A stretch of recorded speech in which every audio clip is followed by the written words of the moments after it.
Recorded Books and One Click Digital present The Last Road Home by Danny Johnson, narrated by James Patrick Cronin. On January 1st, 1863, Congress enacted President Lincoln's Emancipation Proclamation. 100 years later, it was still the law of the land, but in the South, it was more theory than reality. Part 1. Chapter 1. Maybe it wasn't true. Come on, Junebug, it's all right. Don't be afraid. Grandma took my hand. Inside the house, a late afternoon shadow stretched like a long rectangular arm across the living room carpet.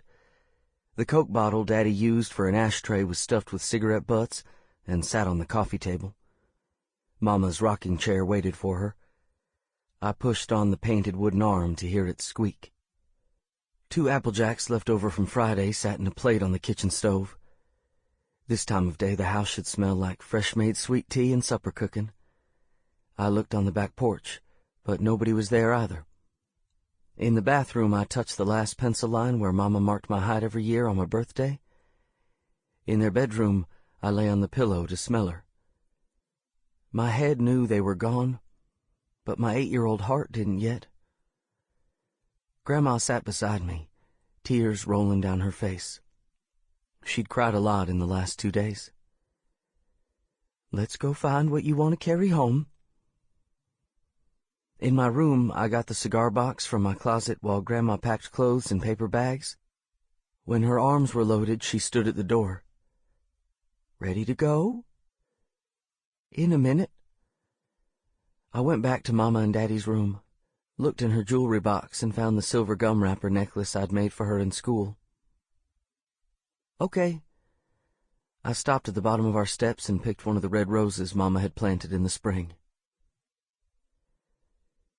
The next afternoon I sat under a tent in the graveyard, staring at blankets of flowers that covered the tops of 2 caskets.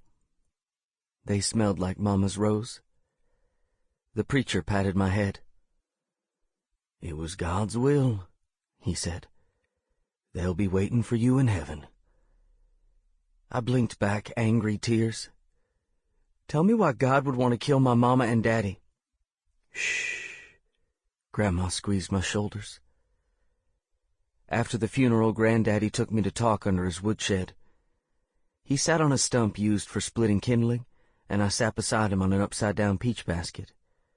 He laid his big hand on my shoulder. Junebug, sometimes things just are. Nobody to blame or no way to make sense of it. All a man can do is put one foot in front of the other and keep going. Do you understand? What was I supposed to understand?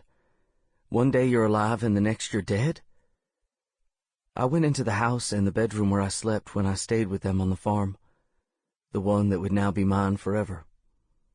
I pulled the cigar box from underneath the bed.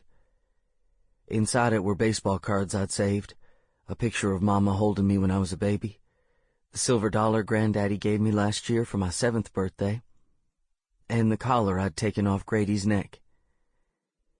Daddy killed Grady on my birthday.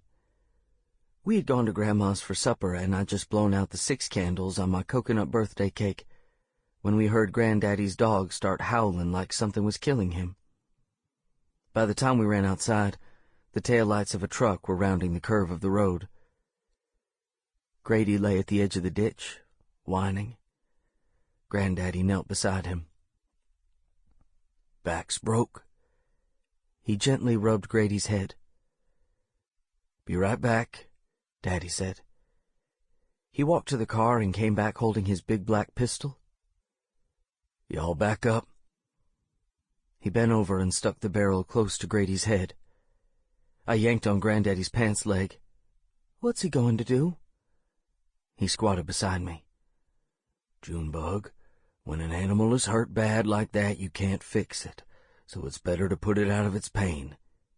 Can you understand? He laid his big hand against my head. You don't need to watch. Instead of turning away, I took off running and fell into the ditch with Grady, covering him with my body, pushing the gun away. I'll help you, Grady. Sample complete. Ready to continue?